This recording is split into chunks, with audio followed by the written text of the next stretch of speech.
This episode is brought to you by Dragon Bags. We talk about them every single week. Sure do. Because we surely love them.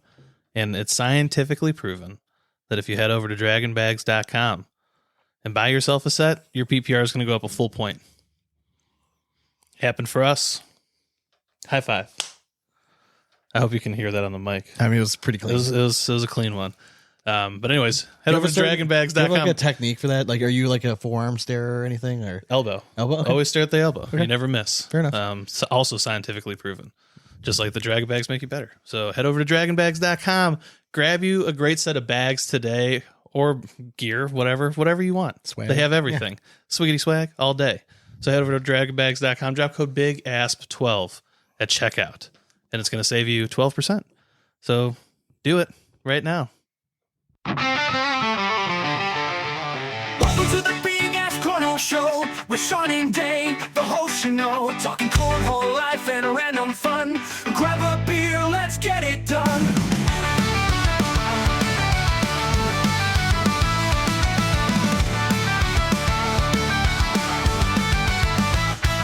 From tossing bags to let's wild ride, tune in and join the party, don't you hide. It's the Big Ass Cornhole podcast time with Sean and Dane. It's always prime.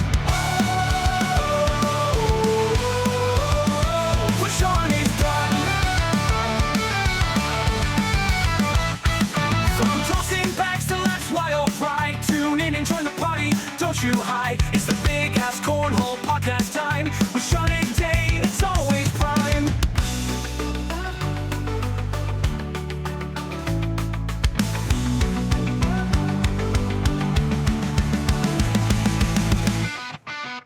But top tossing back to life's wild ride. Tune in and join the party, don't you hide. It's the Big Ass Cornhole podcast time with Sean and Dane, it's always prime.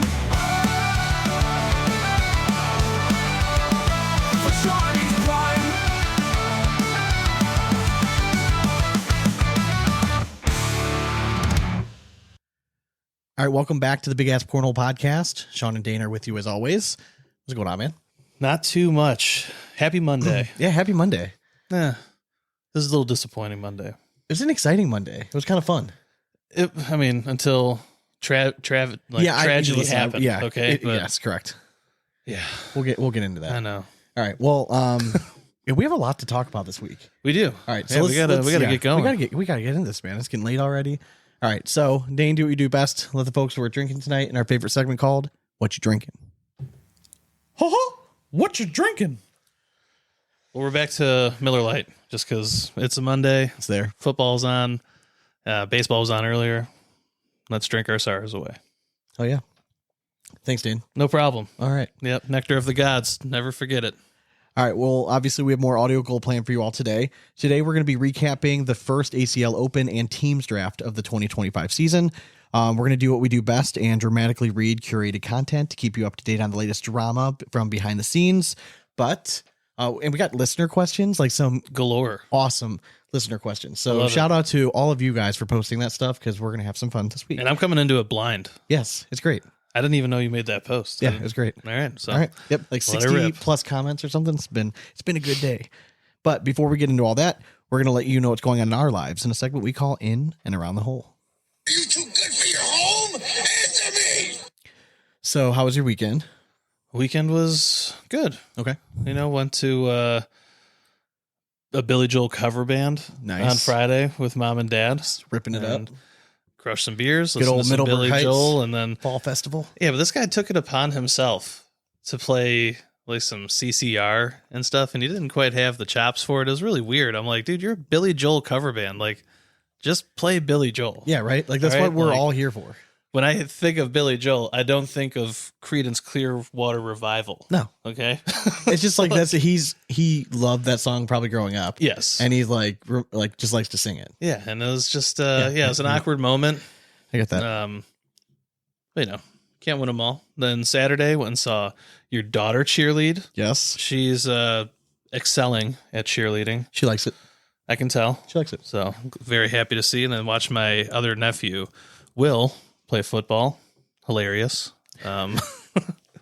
I also was streaming the Guardians game on my phone. Okay. Yeah. Well. So, I was giving a play-by-play to my brother-in-law, Tim, and then all of a sudden, like, all the dads were around me. Yeah. And there's just a group of 15 of us not even paying attention to the game. game. One was you just needed to watch the first. Exactly. inning, But that was the most exciting. While these little yeah. kids were playing, we were watching it on my phone, and they're all just like, oh, my God. I mean, let's just go ahead and get it out. So, congratulations to Detroit. You guys won game 2. You guys won one. Listen, first of all, Congratulations. and listen, we weren't supposed to win this game. Like, yes, I know we're at home, but you guys were throwing out your Cy Young Award winner. Yeah. So it was a great game. Mhm. Like, it sucks that Klaus, for whatever reason, felt the need to throw 3 straight sliders for the first time all fucking season. For the first time. Yeah. Hadn't had a home run hit off his slider since 2020, they said. Oh, Disgusting. So, again, hats off. Hell of a game, though. Like, it was fun to watch. Like, it was one of those that just brought it's gonna be me. a good season. It's going to be a good series. Game 1 didn't bring me into the playoffs because No. it was so much fun. That's not the playoffs. Yeah. Playoffs should make you sick to your stomach while you watch it pretty much the whole time. And it was gut wrenching. And I'll admit, I screamed. I scared Amy Listen, when we gave up the home run, but that's just passion. If this was the worst game that our bullpen's going to have, all right, we're going to get it out of the way. Exactly. You know what I mean? Listen, again, we were not supposed to win this game anyways. Detroit left opportunities on the board early. Our starter had pitched the game of his life today. Yeah. I mean, we were not expecting that at all. I'm just hanging my hat that we kept them scoreless for 17 innings or something. So we'll just keep building, move on to the next game. To Detroit we go. Hell yeah. The Browns. I'm just not. I can't, man. That was Sunday.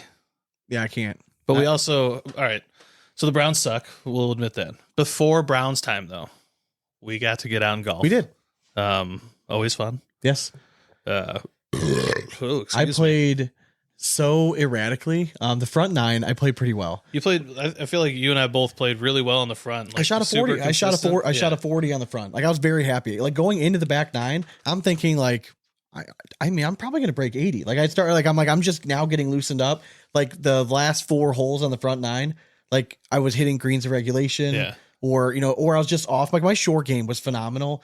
Like, for those of you that golf, for the whole day, I had 22 putts. Yeah, like that's how well I was putting. It's a good round. But like, it was like I wasn't leaving myself like long putts. Mhm. I was making all of my like 5 to 10 foot putts that I was leaving if I was chipping it close. Which really is the name of the game. Yeah, correct. I mean, you want to leave yourself. But like the 10 front foot 9 is halo. very typical of what I'm going to do. Like my driving was, hit or miss, but like I would always have like one shot that kind of would bring me back. And then my short game just, I can't emphasize it enough, like how important it is. Yeah. If you put me within 30 yards of the green, if I don't put it somewhere within 10 feet, I'm pretty pissed. Like, I feel like that confident with the short game stuff. Yeah, But my issue is just I'm nailing greens and reg, but that course just kills my putter. Every time I play it, I don't know what it is. it was slow and very grainy. Yeah, dude, like it just doesn't move It always consistently. Well, it like, broke more than what you would think it would on And some, and then other ones like you would ride a spine and it just wouldn't move a single inch. You're like, And I got lucky a few times that like you or dad were just outside of me, Yeah. and, like literally out, and I had to move my ball, so I got to see what the putt did, which helped obviously. So thank you. Yeah, again, but It was fun. for third round in a row, birdied the first hole. Yeah. I used to never do that. Now all Yeah. of a sudden it's becoming a consistent. Yeah, I like was it. I was a little worried the first hole because I got a 6. Like it was not good. And in the back 9, I couldn't drive the ball like until the last hole. The last hole I probably hit the best drive I've ever hit in my life. It was 295, little baby draw right up the right side of the fairway, and I don't know where the fuck it came from because It's before that I Sean. had topped like 4 straight holes. It's 18 crazy. hole magic. All right, Oh, every golfer God, knows so frustrating. that once you get to the 18th hole, that round could be the worst of your life. Yeah. And you show up on 18 and you either pipe it off the tee or you just rip one shot that's just perfect. And you're Yeah. like, God damn, what a beautiful shot. I love this game. Yeah. That's all you need. Yeah, because there was a halfway through the back 9, I'm like, I don't know what I'm Dude, doing. I struggled too. Like, I don't know. We tried playing a game, like a Well, you're different also type hitting a of new game, and- driver.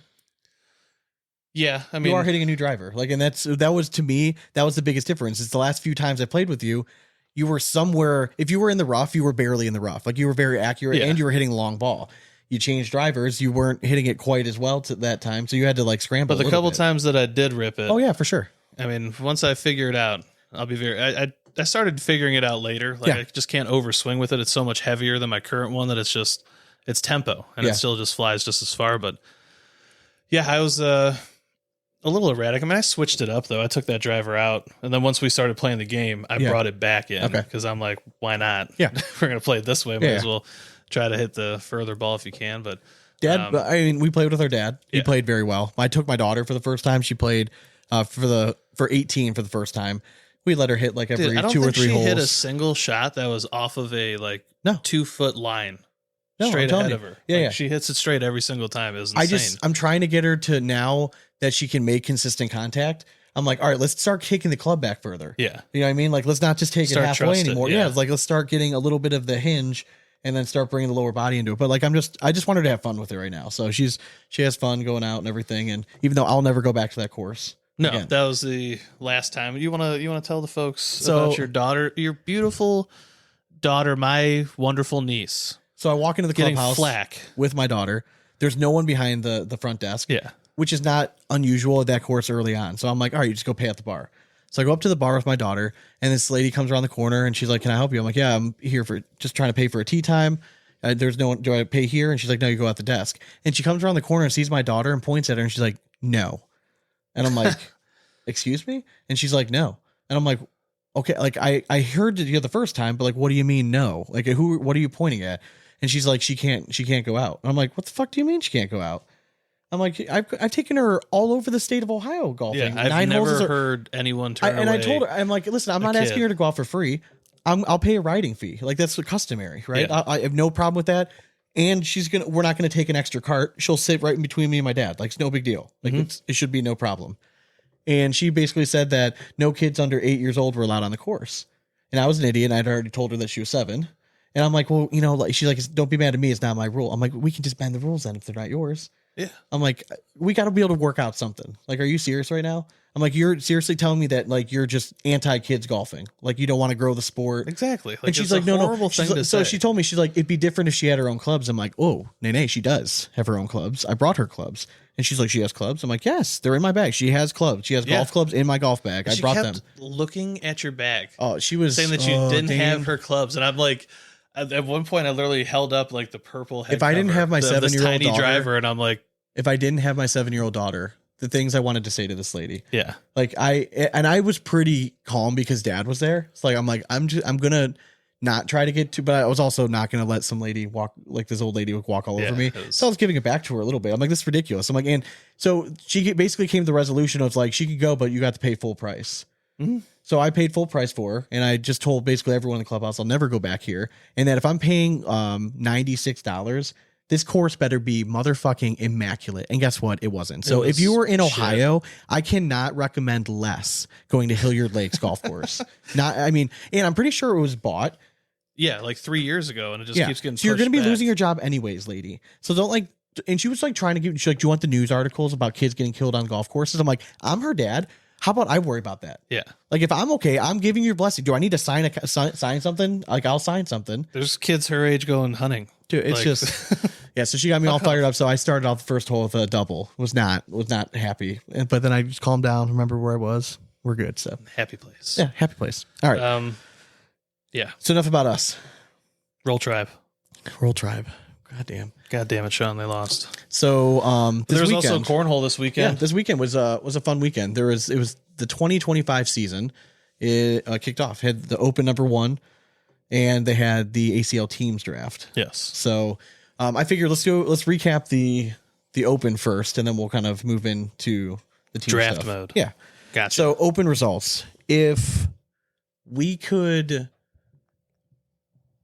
give awards just for being like just dominator of Opens, I think Devin Harbaugh could win that award. 100%. And this just goes to show, it just validates everything we've ever said about the guy. He is clearly one of the most talented players, if not the most talented players in the country.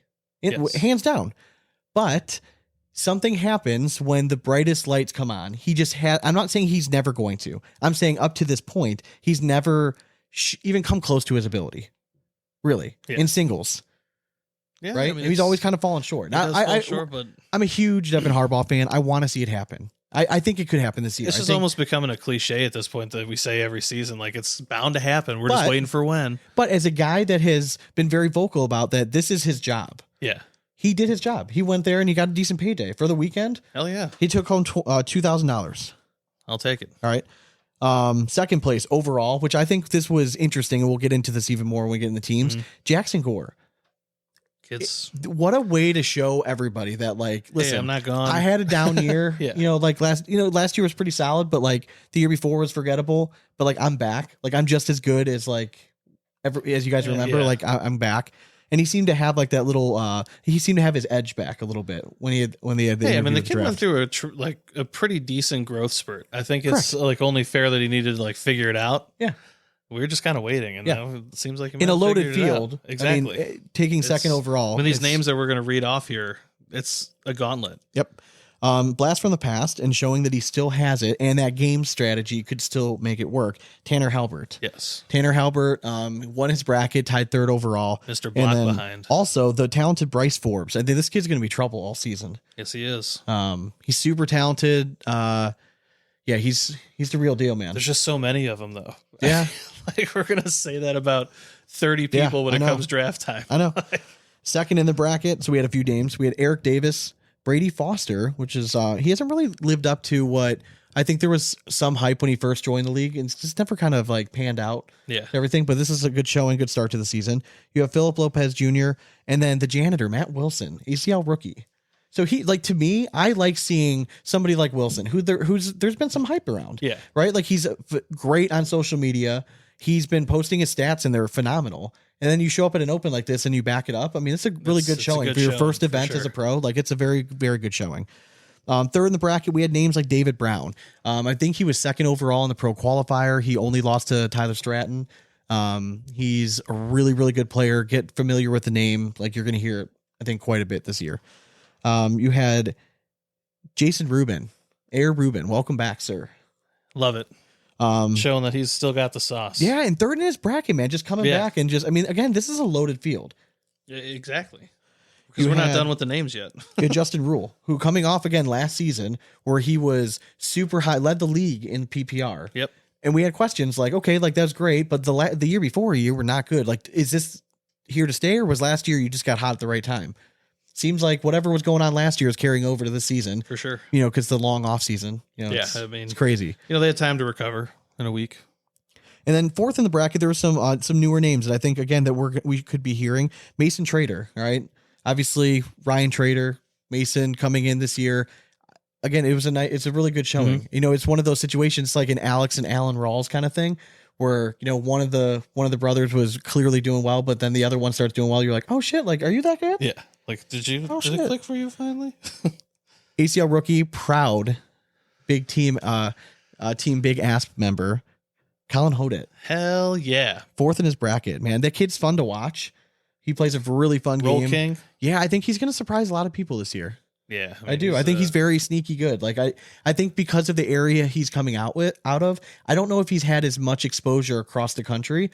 So early on, he might be able to. But he's definitely got that game that Oh, just yeah, for gives sure. people fits Yep. because he can hit those nasty shots. Yep. So along with the new names are two, we'll call them old boys, Jordan Power Good old boys. and Damon Dennis. Heck yeah. So, Love to hear that. oh yeah. So I the one thing I thought was interesting is when I was going through and I was seeing how much these guys were winning. Yeah. Obviously, there was a big difference this year in an open versus previous years because no longer like pro and elite are now separate, like their own bracket. So I wanted to see how much are payouts affected. Yeah. So first place, Devin Harbaugh walked away with $2,000.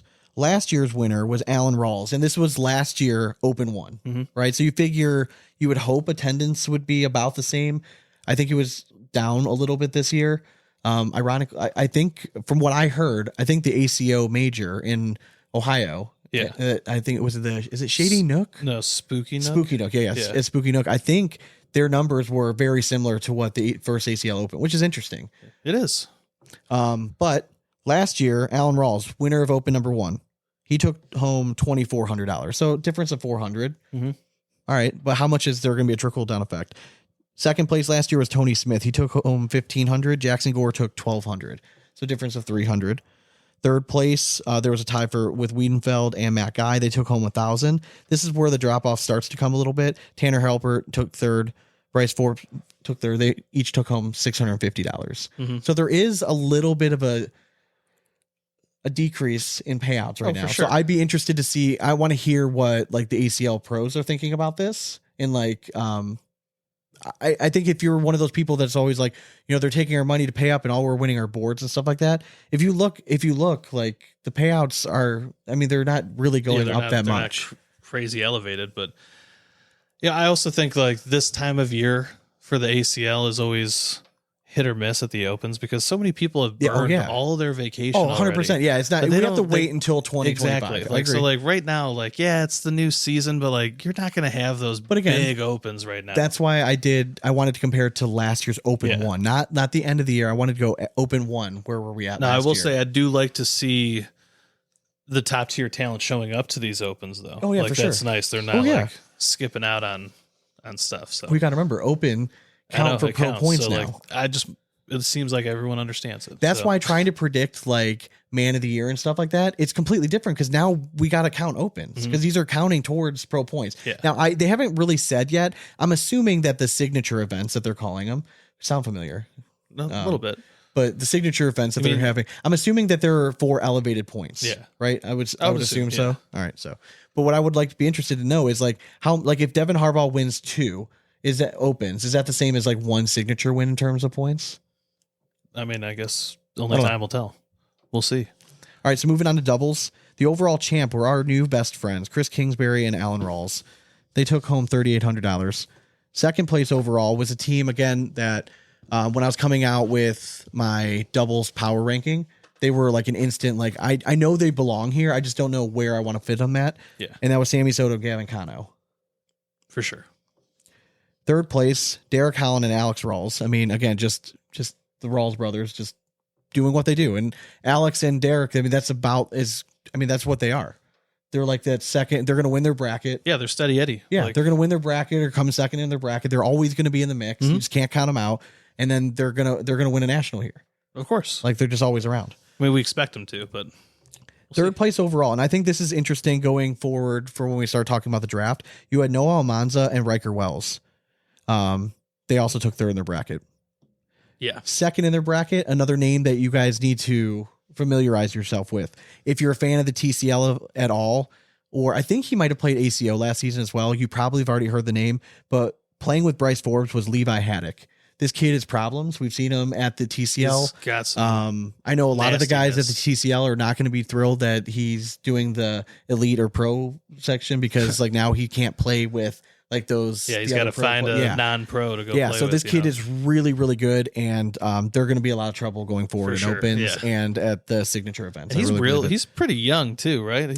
I don't know. I don't think he's like baby young, but I think he's only like 17 or 16 or something like that. I think he's a junior pro. I think. Okay. I'm not positive. I would have to look at that. Don't quote me on that. I mean, if you want to pull it up while I'm going over the rest of them, you can pull up the pros list and just see where his name's at. I can't remember if he's just elite or if he is if he accepted like a pro contract. Other names that took second in their bracket was Austin Waskow and Quinn Reeves. Again, these two are going to be. They already showed that they can perform at a high level, and them coming into the first open, they're one of those teams that like I think has a dark horse potential to finish like top 10. Yeah, I really do. They definitely do. But again, we're gonna say that about so many teams. Perhaps one of the most like interesting pairing and like the most impressive runs of the day had to be Mason Trader and Cash Chamness. I'll tell you what, like say what you want, but Cash for being 8 years old is really freaking good, man. I mean, they're like really your height on each other's shoulders, dude. It's really impressive. It is very impressive. I mean, he's very, very impressive. So I again taking second in your bracket at a pro event is crazy. Where you thought like Trevor would have been at by now? Because they're like probably the same age, right? Caballero or whatever. Yeah, probably right around. Because I feel like Cash has surpassed him. Cash might be a little bit older than him. Yeah, I think Caballero is just into other sports. I think that's what it came down to. Nothing wrong with that, of course. Other names: Jaden Ellis and Frank Verona took second in their bracket as well. And then we start seeing some of the blue bloods prop up, and it was worrying me at first when I started going down the list and I hadn't seen anybody. Yeah. All right, so we had Tony Smith and Mark Richards take third in their bracket. Jamie Graham and Jacob Trzynski take third in their bracket. All right, so I feel a little bit validated because I had them very high in my power rankings. I believe I had them 1 and 2. Taking third in the bracket again. You're getting deep in there. Again, it's one game and you could have won it, and then Yeah. we would have been looking Then you'd better. have been good. Yeah. You know what I mean? The team that I was very happy to see perform well together the first time throwing together, Cody Henderson, Ethan Walker. Yes. We said it earlier. I left him off my doubles top 10, but I don't think that they're going to be off there for long, because I think we're going to see like a resurgence of Cody Henderson this year. I think he seemed, as much as he's going to sound on these interviews, he seemed more excited than he had in the past. Again, I think he's ready to grind again. Yeah, I think that's he's what I'm saying. ready to like. But you don't do that if you don't enjoy what Exactly, you're doing. yeah. You know what I mean? That's kind of the point I was getting to. Another impressive run is third in their bracket, Sarah Cassidy and Elizabeth Tennyson. Yeah, that's a nice run. It is. And They had a nice I weekend. just wanted to point out Haddock is not a junior pro. Okay, so he nor must be a an pro. elite. All right, so Yeah. he's in the elite program. Okay. All right, so women's doubles, you had Sarah Cassidy and Elizabeth Tennyson carrying over their impressive performance Very in nice. pro and open.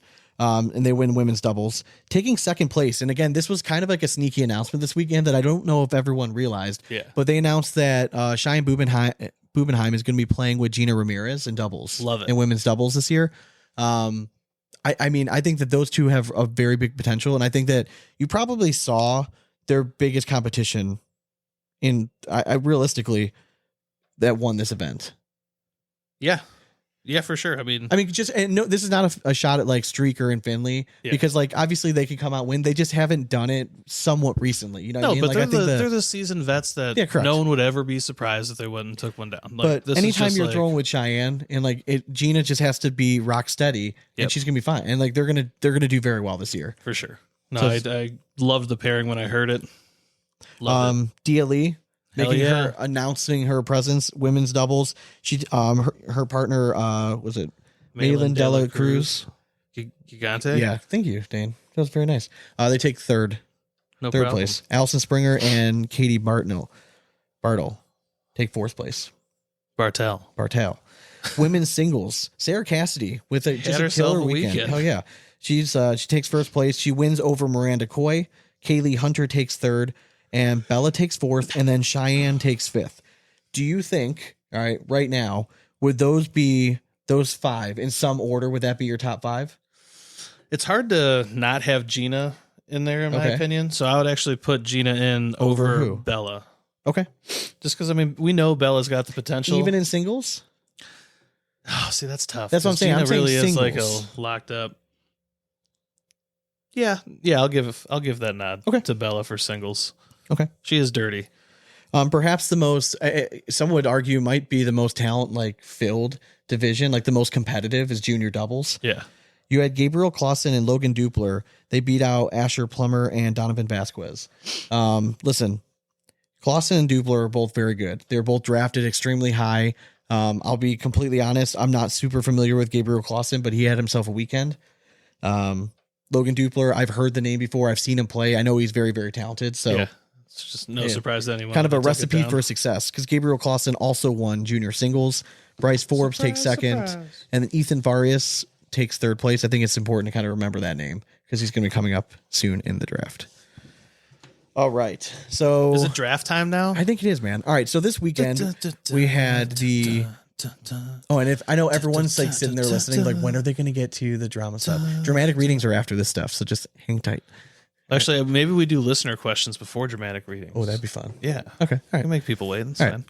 All right, so teams draft this weekend. So if you've been on Facebook the last few days, I've been pretty vocal about just the lack of information going into the draft, because the order, when I went and watched it, was nothing like it was. And then there was talk in when the analysts were talking about, like, they mentioned that there were trades, but there was no mention of like what the trades actually were, like Yeah. what the fuck actually happened. The only ones that were really posting about trades was Michigan.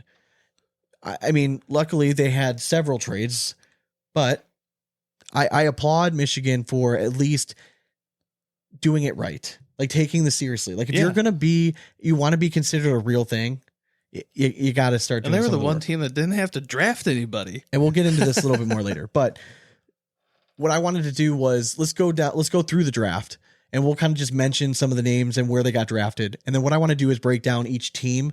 We do have team rosters. I want to give a huge shout out to Angel Rodriguez.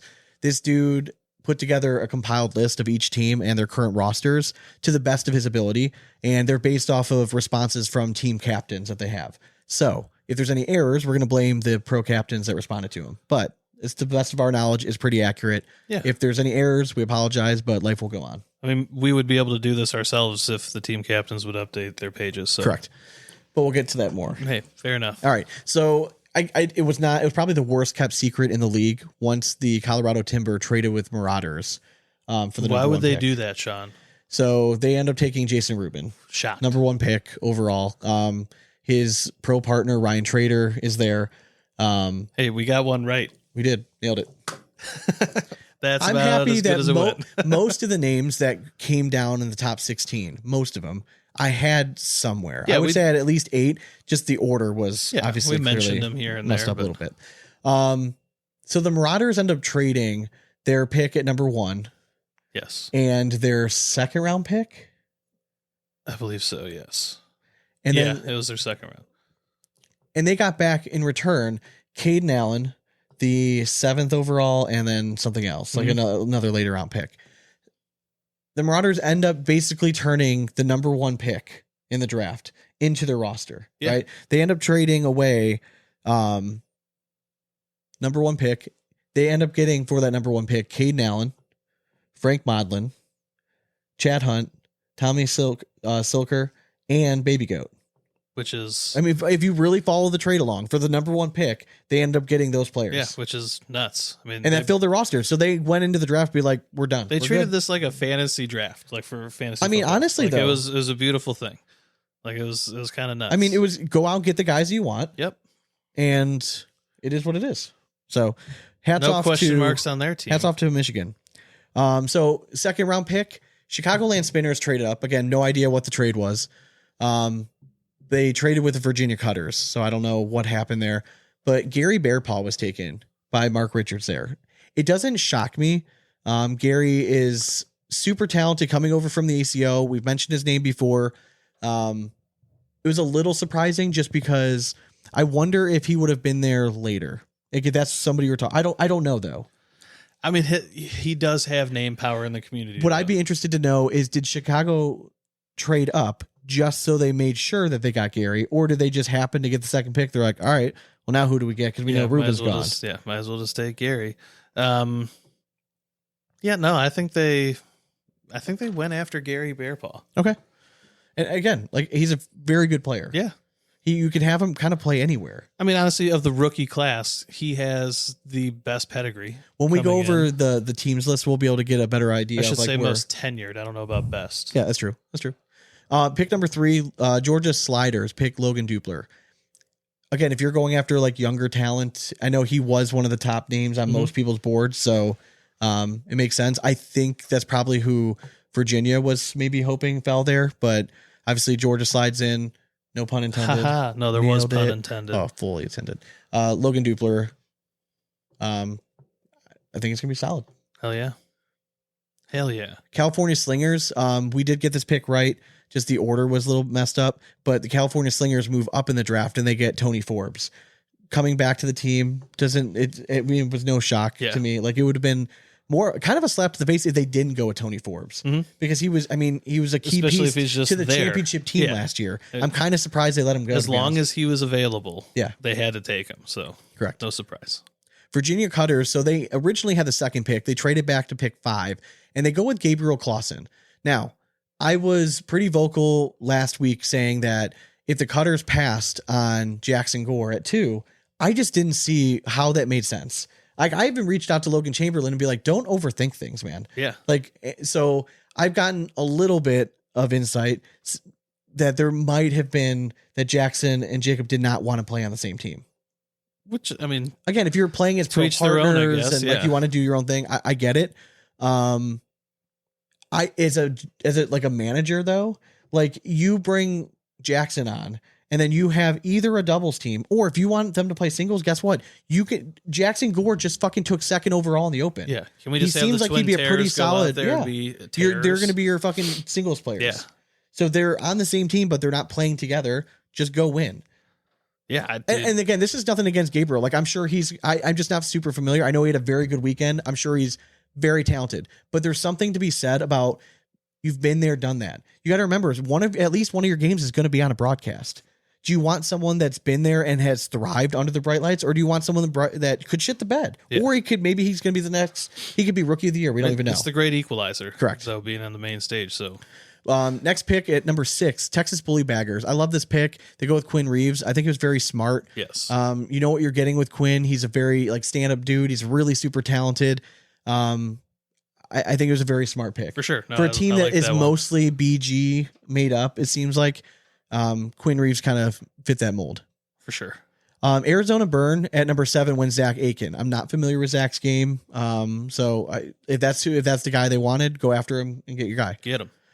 The Missouri Maze at number 8 get Jackson Gore. And honestly, I was kind of surprised he lasted that long. For sure. I mean, it's a great draft pick at 8, I feel like.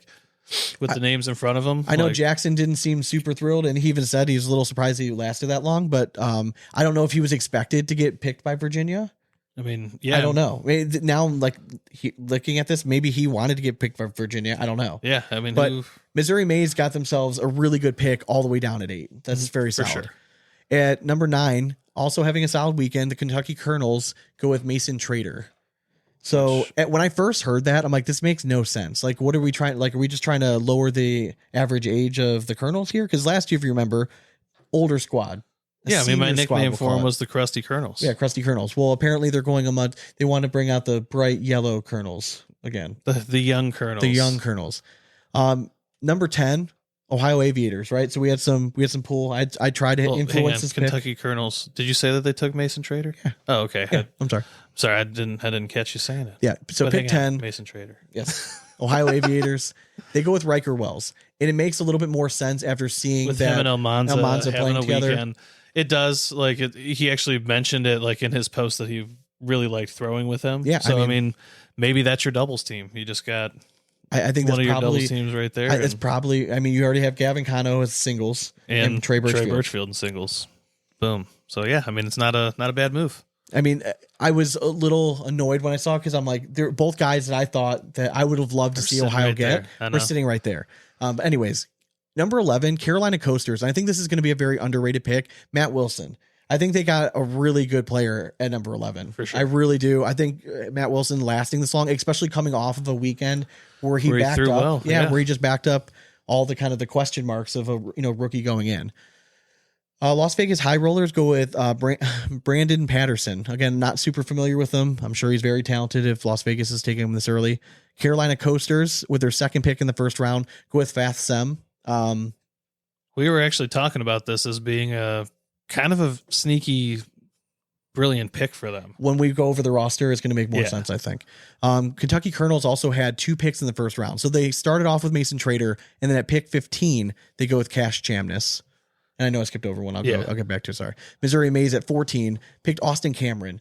In my mock draft or predictions, I had Mason going much earlier. I had him going at 3rd overall. Yeah. I thought Georgia Sliders would take somebody that's again, it's just, do you want the brand new shiny toy, or do you want someone that's been there and who's made 2 broadcasts before? True. In doubles, the kid's really good. So again, Missouri Maze starting the draft off with Austin Cameron and then Jackson Gore. I think that is nice, and honestly, phenomenal first round by Missouri and on Maze. paper, I think those two as a doubles team sound really good too. It doesn't matter. You just want to fill talent right now. I want as much talent. We'll figure it out. We'll find something that'll mesh. But right now, I want talented dudes on my team. So I thought Missouri Maze did very, very well. And I thought Carolina Coasters, from where they're drafting from at 11 and then 13, getting Fath Sem and Matt Wilson, I thought that was a really good start for them. Really nice start, yeah. Kentucky Colonels, if Cash Chamness is as good as he was this weekend all year, and same with Mason Trader, all right, maybe that's going to make sense. For sure. I mean, they dropped their age. Again, that could be the doubles team right there. 3/4 of the average age. They dropped it down with those 2 picks. Yep. So other notable teams, I don't want to go through every pick and every round. Yeah. Other notable names. I told you before, Ethan Farias, pay attention, younger dude, had a really good weekend. He was picked by the Kentucky Colonels, and then the back-to-back pick, Kentucky Colonels also picked Tyler Stratton. Which is another nice pick. Yeah, so they loaded up with young talent. Yeah. Kentucky Colonels, they're going to be fun to watch. For sure. It's going to be Matt Guy as the ringleader. It's like running a daycare at some point, but, hey. But then, sitting there early in the round 2 is our boy once again. His name Colin Hodet coming out. Going Missouri Maze. Going Missouri Maze, man. I'm telling you, as soon as we saw this list last night when we were going through it, we're all like, man, Missouri Maze put together a squad. I can picture Austin Cameron and Colin Hodet throwing together. Very true. They throw the same freaking style game. They throw a very similar bag. Put them on doubles. They're going to do very well. I mean, I think that's very smart. Gonna frustrate the hell out of people. They could be your tandem team. Exactly. Same side. Same result. Same result. One of my favorite players going into the draft, he lasted number 20. I think Virginia Cutter is getting Ty Thompson out of Texas right there. I think that's a very sneaky good pick. I think that is definitely like a homer pick. Logan Chamberlain, like, dude, my boy is still there. Like, what are we? I mean, I really thought that's who they could have gone with in the first round. I really thought so too. But hats off to them that he lasted this long. It is what it is. For sure. David Brown, I told you before, pay attention to that name. Georgia Sliders, adding him to a Logan Dupler. I think that's adding young talent to the team is a very smart pick. Arizona Burn getting Candler Bag is a very underrated pick. And then backing it up and getting Gina Ramirez. So solidifying your female spot, you're adding 3 very talented players on your team. Like, I think that Arizona Burn got off to a very good start too. Yeah, for sure. Dia Lee getting drafted by scroll up. She's with Maze. Missouri Maze. So again, Missouri Maze again filling in that spot for female player that you needed with a top tier talent. That correct. And could really surprise some people this year. Somebody that's excited about being there, and you're going to get her best every single time. Don't forget, she's already a 9-time champion. Yeah. In football, so yeah, she knows how to win. The next pick scary. was for Ohio Aviators at number 28, Hunter Yacklin. This is no shot at anybody, but like he's like, I know he's good, and like I always hear that he's good, but like he's never really shown it that much, like on the main stage. Like, I want to see the shimmer. I see other names down here that like I personally probably would have gone with, but yeah. But it's not my team. Because they picked him up in the 3rd round. Yep. All right. So the other name in the 3rd round that I was hoping that somebody was going to scoop him up earlier. I think Ohio Aviators got a very good pick in getting Chase Lester at 37. I'm kind of surprised. Could be like the steal of this draft. Yeah, man. He just dominated the ACL or ACO. And he did really well in ACO. He did really well in TCL this last year. We've seen that before. People that do well in the TCL and they come over to the ACL, it translates very, very well. And with how fast he became to that level, like when we first saw him, he was just getting into that level. Yeah. And now he's already at the top of it. There's only room to go up for him. So. Yeah. Can I just other random names I'm seeing here? Yeah. Carolina Coasters getting Steve Schroeder. Remember Fath Sem? Just there's going to be a theme with some of these guys that we're getting. For sure.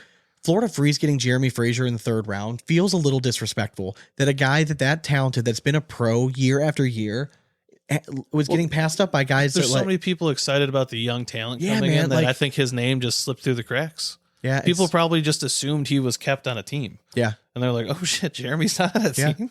Another name that I was surprised lasted as long as it did was Brandon Earls, Pennsylvania Ringers, grabbing him. I thought it was a very good pick. A sneaky good pick, getting him that late in the 3rd round. Yeah, for sure. Hell yeah! All right, so let's you want to break down these teams? Yeah, you got the breakdown over there. Break it down. Do you want me to try to share this, or do we have like a breakdown song or something? Can I share this to you? Sure. Do you want to pull it up on the screen? Sure. Breakdown time. I'm sending it to you on. Oh, why don't you just airdrop it? I can't. Well, let me see. It's a Google Doc. I can just pull it up on my phone. Should be fine. No, I got it here. You pull it up on your phone to start. I'll get it going. So the ACL Pro Team. So we're going to break this down into divisions.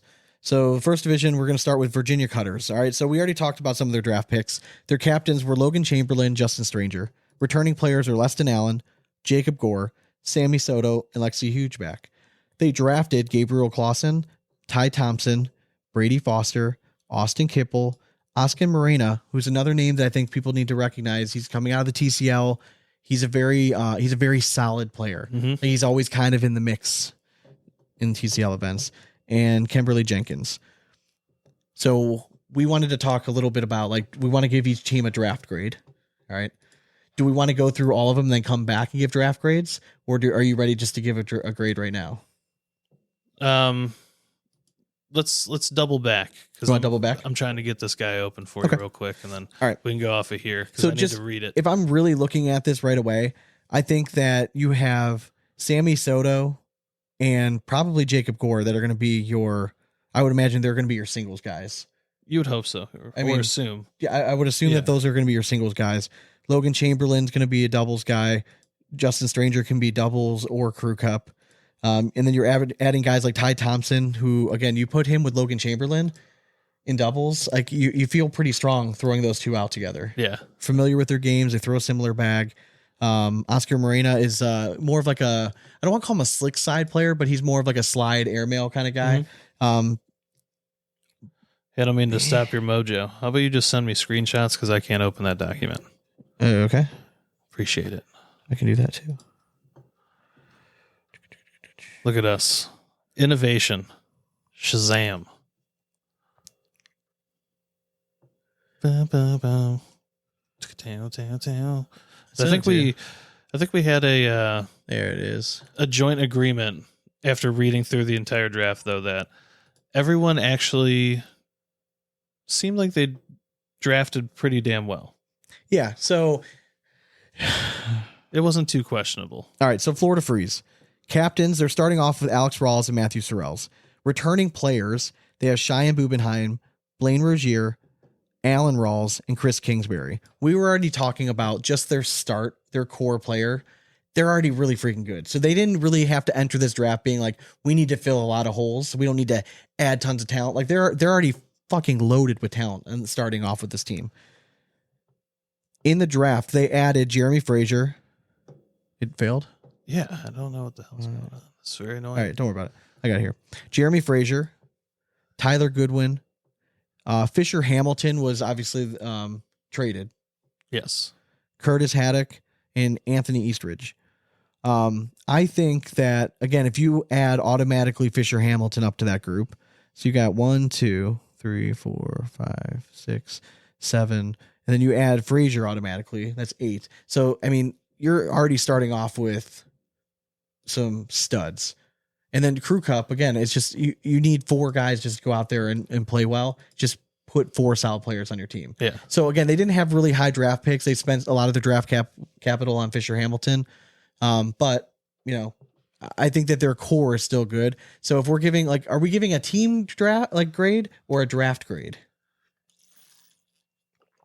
I think it needs to be Like a whole team, right? I think it's a whole team. Okay. How you see it all encompassing. The other team in this division is the Georgia Sliders. The captains are Ryan Smith and Cameron Belvin. And then they're returning Ryan Wiedenfeld, Bobby Hunt, and Trey Hunt.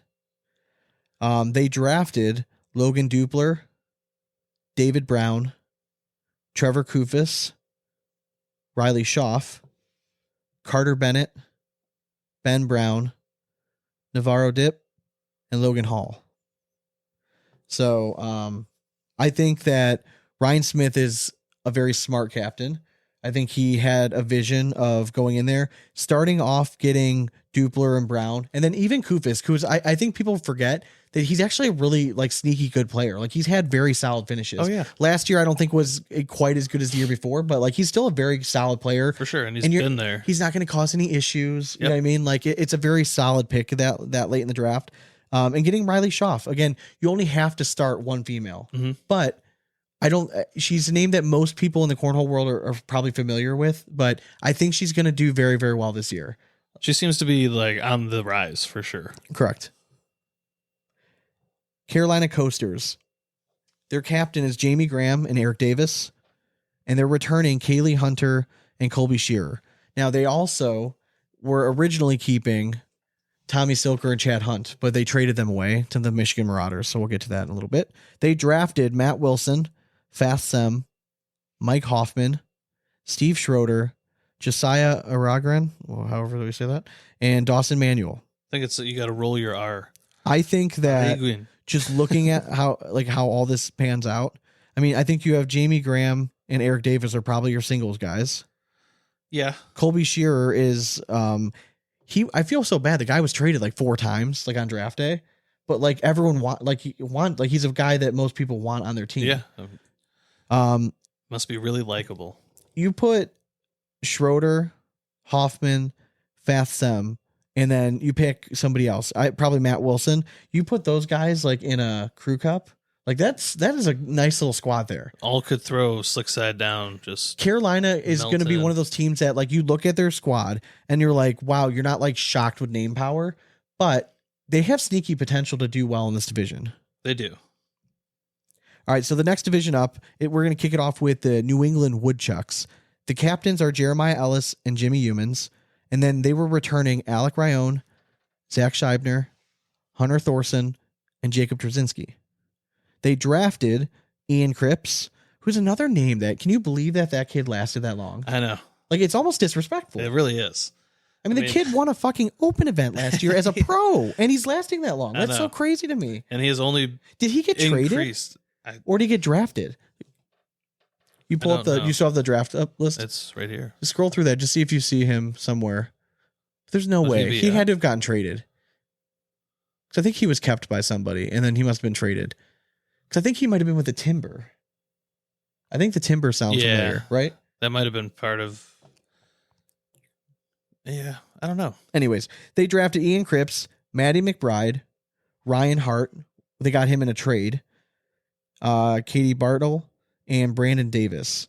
So they ended up getting Ryan Hart in a trade, which is very sneaky because now all of a sudden you add Ryan Hart to this list. So now Jeremiah Ellis can either go singles or doubles. I think that if you're really breaking it down, it doesn't make sense to me to not put Jeremiah Ellis and Jacob Trzynski in singles.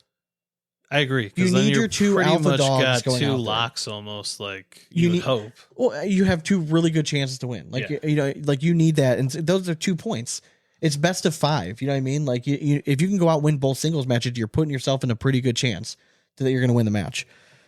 Yeah, and I think honestly, Humans and Cripps would be a nice little doubles team. Yeah, and Maddie McBride is one of those players. She can play she can play doubles. You can play crew cup. Yeah, I think she's very versatile. Good. Ian anywhere. Cripps again, like is just getting better every year he's been a pro. So it's kind of crazy to me. Michigan Marauders, they did not have a single draft pick. They turned in the number 1 draft pick overall into Chad Hunt, Tommy Slicker, Frank Modlin, Caden Allen, and Alex Hicks. Their captains were Jordan Power and Jeremy Schermerhorn. They were returning Joe Niestedt, Sarah Cassidy, Jaden Ellis, and Empher. That's a good squad. They built a great team. Yeah, I mean it's a solid team. I mean, and the way that they did it was just different than everyone else. I think this squad, just looking at how it's kind of built, you have Jaden Ellis going out there and he's going to be your singles guy. Yep. I think you're looking at this, you probably have Jordan Power go play singles. And then I think you have Schermerhorn and Niestedt. You have them as your tandem. For sure. And then you traded for a top tier doubles team. Yep. You have Chad Hunt and Tommy that are going to run shit and they're going to be your doubles team. I mean, to me, it really makes sense. Like as they constructed this team, it's crazy to me that I'm trying to find out like where Jordan Power fits. Let me say this. If you, in that scenario that you just put out there, this would be their crew cup team. Sarah Cassidy, Frank Modlin, Caden Allen, and Alex Hicks. Dude, right? How disgusting is that lineup? Like they're really, I mean, they did listen, that's nasty. I hate to say it because fuck Michigan, but like tip of the cap to Jordan Power and Jeremy Schermerhorn. And first of all, thank you very much for keeping everybody updated. It was nice to follow along, kind of see your whole thought process. And when I went back and I'm like, all right, let's see what they turned number 1 into. And me and you were like recapping all this stuff. We're like, holy shit. Like look what they turned number 1 pick into. Yeah. Well done. Top to bottom. They just built a really solid squad. All right. So the Aviators, let's go back home. The captains are Noah Almanza and Trey Birchfield. They were returning Gavin Cano, Bella, and Carson Getty. They were also returning Fisher Hamilton, who they traded away. Yes. They drafted Riker Wells, Hunter Yacklin, Chase Lester. They traded for Philip Lopez Jr., Peyton Haynes, Tyler Cobb, and Nate Long. It's a very solid squad. Okay. Like it is. Nate Long, again, is a guy that most people are forgetting about. He's fucking rock solid. Well, and Lopez Jr., like, what a getting that just a nice little nugget. Yeah, just a nice nugget in there, man. Like that's a solid pickup. So we were looking at like just roster construction. If I were the captain of this team and I was putting a squad out there, I think you got to put Cano and Birchfield as your singles. you have Almanza, and they went out and drafted Riker Wells for you. So your doubles there. And then, I mean, take your pick. Who do you want to play? Like, I mean, there again, you look at their Crew Cup squad. Yeah, I mean, you still got to fill that tandem too, but I think you could do that with Getty and Lester, or Yaklin and Lester, or Yaklin Lopez. I mean, there's a lot of combos for that tandem doubles. Yeah, there's a lot. Yeah, I mean, again, another solid squad. It is. All right, so moving on, the Pennsylvania Ringers. Captains are JBJ and Devin Harbaugh, and they were returning Gage Landis, Tubby Cobb, and Elizabeth Tennyson. They drafted Gio Mora, Brandon Earls, Kobe Costanza, Clayton Kennedy, and they traded for Ryan Windsor. And they have Tice Cobb.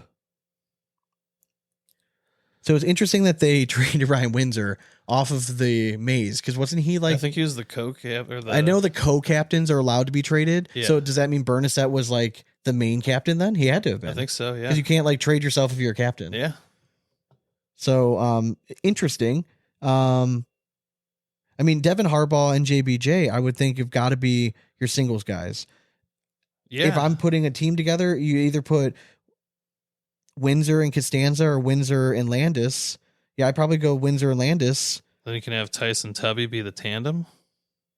Yeah, probably. Then that leaves you Tennyson, Mora, Earls, and Costanza. Yeah, I mean, it's a pretty solid squad. Pretty squad. Yeah, that's a pretty solid squad. You have the Slingers, California Slingers, your reigning champions. Captains are Tony Smith and Corey Gilbert. Returning Dean Norton, Ricky G, Kyle Malone, and then they traded for Damon Dennis. They drafted Tony Forbes, Brandon Martinez, Zach Atkins, Devin Keene, Michaela Calvi, Andy Phillips, and Pedro Zazueta Jr. Okay. Again, like California, like we liked their roster last time. Jr. was the last pick of the draft. Yeah. I just don't know. I'll be interested to see roster construction. I mean, obviously you have Tony Smith. He's going to be your singles guy. I would imagine you got to run Dean Norton and Corey Gilbert together in probably either tandem or doubles. Yeah. I'll probably go Tony Smith and Kyle Malone as singles. I mean, you could put Damon Dennis out in singles. I was actually thinking maybe Forbes with Smith, and then maybe have Dennis and Malone for maybe double squad. Yeah.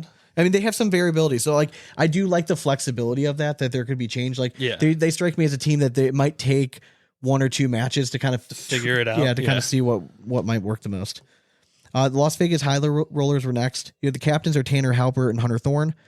They were returning Kaylee Hunter, Easy, Jordan Kamba, and Cody Henderson. So it's like 2003 called. Exactly. They're just oldies but goodies. They drafted Brandon Patterson, Dalton McClem, Jalen Jones, Justin Duke, Emily Downer, Miranda Coy, and Duncan Clemmer.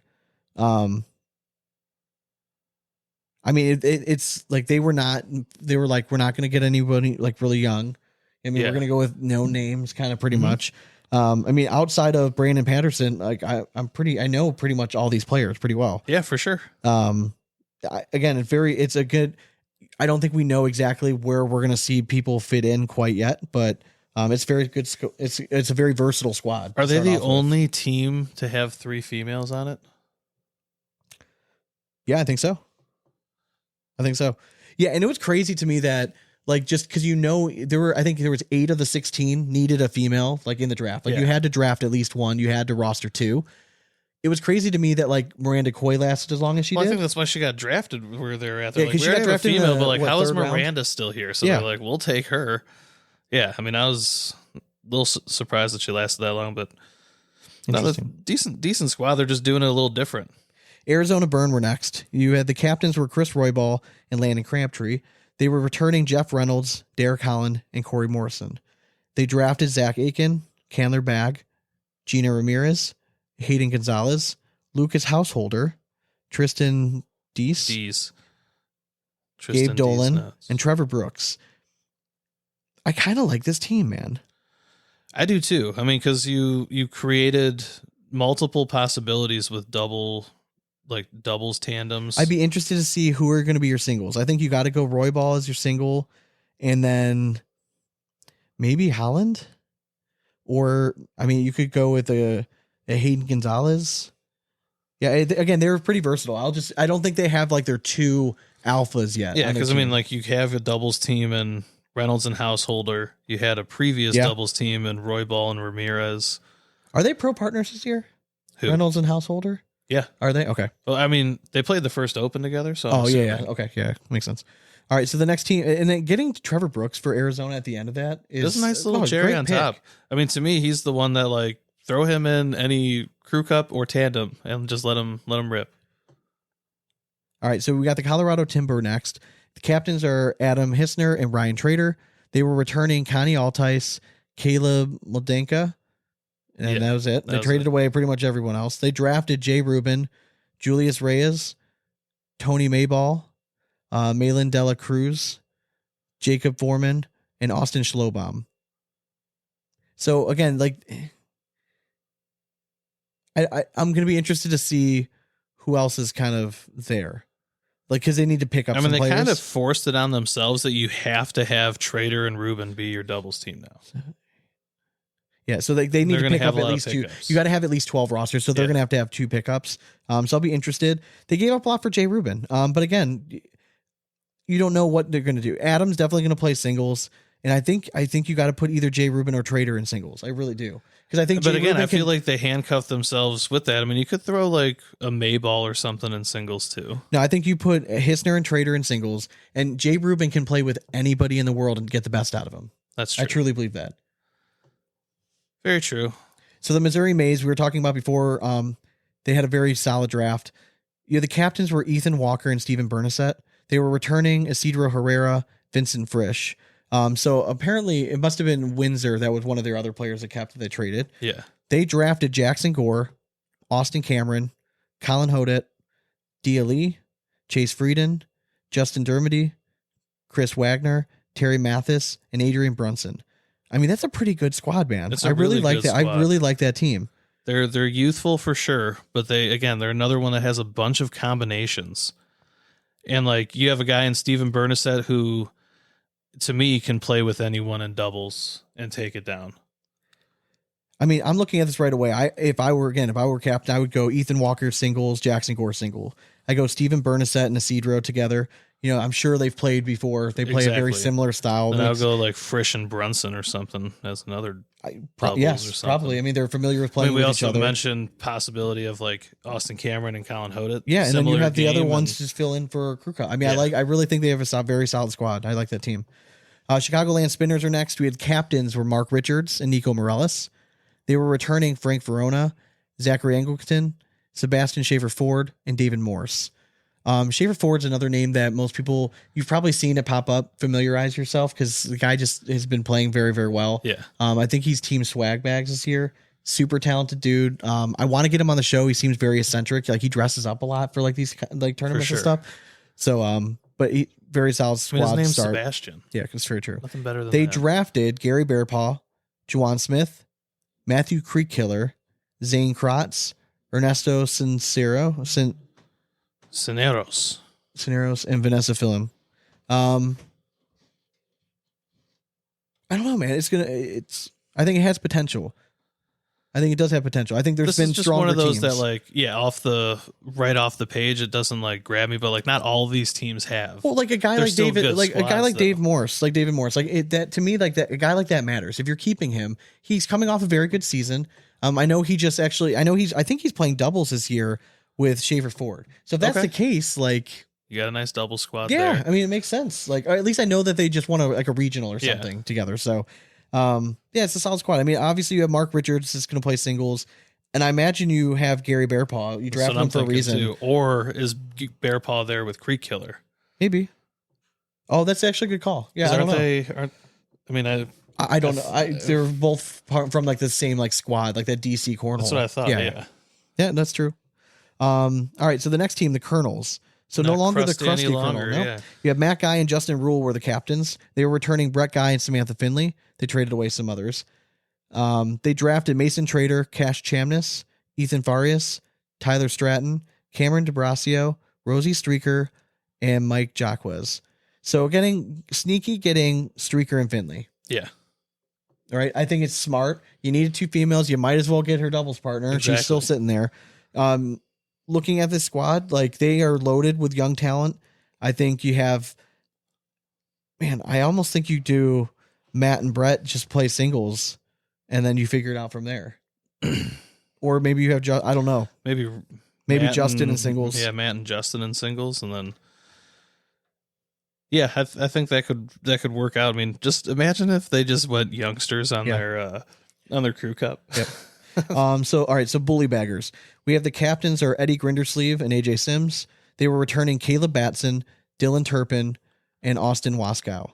They drafted Quinn Reeves, Jeremiah Hector, Deb Odom, Linda Peralta, Owen Crick, and John Mendoza. So looking at the squad, just because I know a lot of these players, I think they constructed a very solid team. I think you seeing how everything worked out, I think you have AJ Sims playing singles. Yeah, I agree. You have Grindersleeve and Turpin there. Like, do you say like, all right, we're going to play doubles, and then you let Batson play singles? Because you also have another doubles team we put together with Waskow and Quinn Reeves. Yeah. So like that pairing alone, already with the guys you kept, it gives them a lot of variability that they can play with, and they're loaded with talent. So Texas is very well set up. So if we scroll all the way back up to the top, okay, Virginia Starting with the Cutters. grades. Virginia Cutters. So you want to alternate? You go first, and the next one I'll go first. Yeah, that's fine. All right, I'm going to write mine down each time. Okay. All right, so Virginia Cutters. To me, just because it was like curveballs, I'll give them I'll give them a B to start off. Okay. I'm giving them a C. Okay. Again, Gabriel Clausen could work out. I just thought that they were drafting where they did. I thought there were other names that maybe could have been there. I honestly like just the players that they're keeping though. Like they kept a lot of good talent as well. So like looking at the comparisons and stuff, yeah, I'll give them a B. Okay. All right. So Florida Freeze. Again, drafting, I guess you have to consider part of that draft is Fisher Hamilton that you're getting. Just because if we're doing not just the draft, right? The whole team squad. Yeah. Yeah, man, if I'm looking at the whole squad right now, it's really hard to kind of beat a roster like that to start. I'm giving them. I'm giving them. I'm going to go A minus. Yeah, I mean, I'm going to give them a solid flat A. I mean, all right. So then we got Georgia Sliders. So Georgia Sliders, another one that kept some good talent. Has some sneaky picks in there. Overall, though, like I feel like there are some gaps, so I'm gonna give them a B minus. Okay, I'm also gonna go with a C.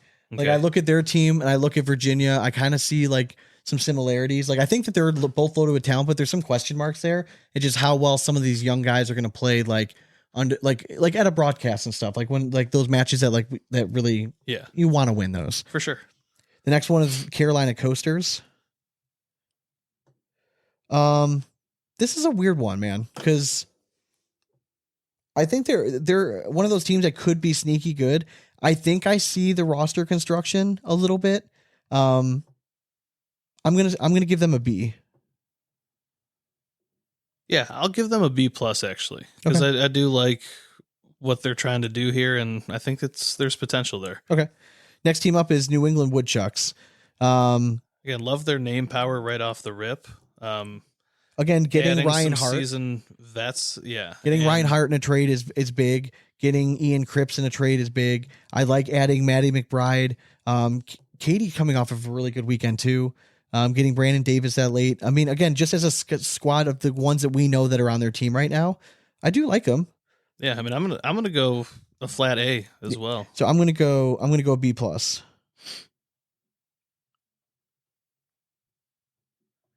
Next one is Michigan Marauders.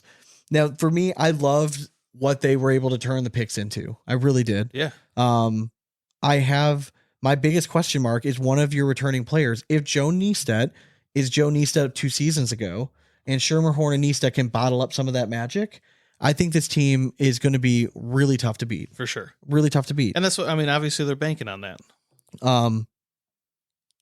I think they did a phenomenal job building the roster top to bottom. Even their crew cup team is going to be fucking nasty. Yeah. You got to take things into account for this. I mean, going into the season, I'm going to give them an A. I'll give them an A as well. And it kills me because it is Michigan. It's hard to like look against there's not really any holes in it. Like they have a great team, and just to get Alex Hicks and Caden Allen in there, like, seals the deal. The Ohio Aviators. Now, again, I think some people are going to be like, oh, you're homers kind of thing. You got to remember too, like going into the playoffs last year, Aviators I think they were the top team. Yeah. Like they know, like they've been like in the playoffs the last 2 years.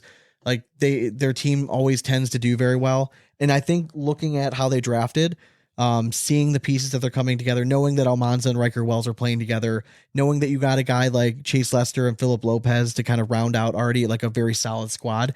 You have the reigning world champion playing singles probably for you already, and Gavin Cano, who is perennial top 10 singles player. Yes. I think if you start looking at it like that, I mean, to me, they deserve an A-. For sure. No, I agree 100%. And yeah, we were a little, not bummed, but like, didn't quite understand their first pick. I get it now, though. We get it. Yeah, I get it now. Until we saw that. But very happy that they took Chase Lester where he was at. Yes. So yeah, I'll give him a B+. Okay. So we got the Pennsylvania Ringers next. Again, if you look at the team as a whole, I think I can see that they have a pretty good squad. I question some of the picks, like where they like Gio. Like I just don't know anything about the dude. Like he could be phenomenal. But to me, landing Windsor though is just such a huge plus in this whole mix. It is. I mean, it really is. I mean, adding Windsor. You have Tubby and Tice Cobb there. You have Kobe Costanza. I mean, you could throw those three guys in a crew cup, add one more, and it's just like they're playing in their fucking garage exactly. every day. Yeah. So is there another Cobb that went undrafted? No, Tyler was drafted. All right. So yeah, he was just on Ohio. That'd be sad. It'd be sweet to like all of them together. Anyways, so Ringers. I mean, top to bottom again. Yeah, I'm gonna go B+. Yeah, I will. I'll follow suit. Actually, another solid squad. We got the Slingers. I mean, again, okay. I know that they're world champions, but I'm looking at like who they drafted, just trying to figure this stuff out. I know that they did well last year in the round limited stuff, but I'm going just based off of like what I'm seeing. I know that last year there's always that down year right after a championship. Yeah, I mean, so I'm going to go with a B-. Yeah, this is actually going to be my first C. Is it? Okay. Yeah. Again, no slight. It's just, I don't know, a lot of these other teams that have more realistic combinations when I'm looking at it. So Las Vegas, you have a team filled with like notable players, right? Yeah. The problem is some of those players have not like been like elite players, like a Jordan Kamba. You know what I mean? Like and are they going to be as does he still have it? I don't know. Well, and are they going to be as gung-ho about playing in teams, having to play more matches with an already exhausting weekend? Yeah. It's hard to take like all vets. I mean, there's definitely a reason why youth was taken early. It's because it's more cornhole and older bodies. I mean, listen, looking at their core players and then you're adding like Coy and Clemmer. I mean, it's a pretty fucking solid start. Yeah, but like, again, which Clemmer are you going to get though? No, I'm with you. That's why I'm giving them a C. Okay. I'm going to match that as well. All right, so we got Arizona Burn. Again, they're one of those teams that now that I'm looking at the whole picture together, it makes some sense. I worry a little bit about their singles players. They have some really good like doubles pairings, I feel like. But they have some variability. And again, I like adding a guy like Trevor Brooks that people forget, like he's not just like an intimidator. The guy's really fucking good too. Cornhole player. He's really good too. There's a reason why the ACL literally can't get rid of him. And again, like getting Reynolds and Householder, if they play together, great. But like, what are we going to get? Yeah, are they going to be successful playing together? And we know we've seen Lucas for like the last 3 seasons. Like we've watched him get better, make it to the pro rank. He can walk into any building and be the best player in the room that day. But he can also fall apart with one bad shot. Yeah. So, again, I like the squad. I'm going to give them a B. Arizona Burn consistently, I feel like ever since we started this teams thing, has always had the same style team where it was like maybe not the biggest name power, but they always just seemed like they would work. Like, back in the Zaft days and stuff, Yeah. and him and Bag and Bill like together, and like, so I'll go a B- on it. All right, so we have the Colorado Timber. This is a weird one because obviously you get Jay Rubin. That's going to make your team better, right? Yeah. You have Ryan Trader and Adam Hissner. So those three guys alone is a really good start to any squad. I just don't think they have the depth that a lot of teams are. So if I'm being truly honest with myself, those are my question marks as well. I would go a D, but Jay Rubin is like that change factor. Yeah. So I'm going to give them a C-. I'm gonna go with a D. Oh, okay. So, Okay. Again, no slight to anyone. Just looking at it, there's not as much crossing of lines that I see on this compared to other teams. So Missouri Maze, again, just looking at their squad, I really I can just kind of picture it and how it's all going to work out. I think they have some names like getting a Dia Lee to represent the squad. Getting an Adrian Brunson late to partner up possibly with Vincent Frisch. Like, Yeah. It just kind of makes sense, man. Like, I think they drafted really smart. I really like their squad. I don't think that they're like, they could be the most talented. There are a few question marks. So I don't think they deserve an A because of the few question marks they have. Man, it's hard because I really like their first 4 I'm going to picks give in them the an draft. A. Yeah, every time I try to talk myself out of it. All right, I'm going to give them an A-. I really like their draft. I thought they drafted really well. I can see kind of why they picked guys. Yeah, I mean, just it on just makes paper, I sense. just think their team's going to be sneaky nasty this year. All right, so we have the Chicagoland Spinners. Yeah, man. So they take Gary Bearpaw at number 2. Again, it's one of those like they have Mark Richards, but like which Mark Richards are we getting? Yeah. Are we getting doubles Mark Richards from last year, which was, I mean, good enough to be tied number 1? Mhm. Or are we getting singles Mark Richard from last year? And it's like, can we have the other one back? So it just really depends on that. So because of a main question mark is over your top dog that should be playing singles and you should walk out feeling confident that he's going to fucking win every time. I think there has to be some question marks. So for them, like, yeah, I'm actually going to go, man, it's tough. Cause like, again, which Creek Killer are we going to see? Yeah. I mean, I think there's just so many question marks. I'm going to go C. C. Yeah, I'm going to go C-.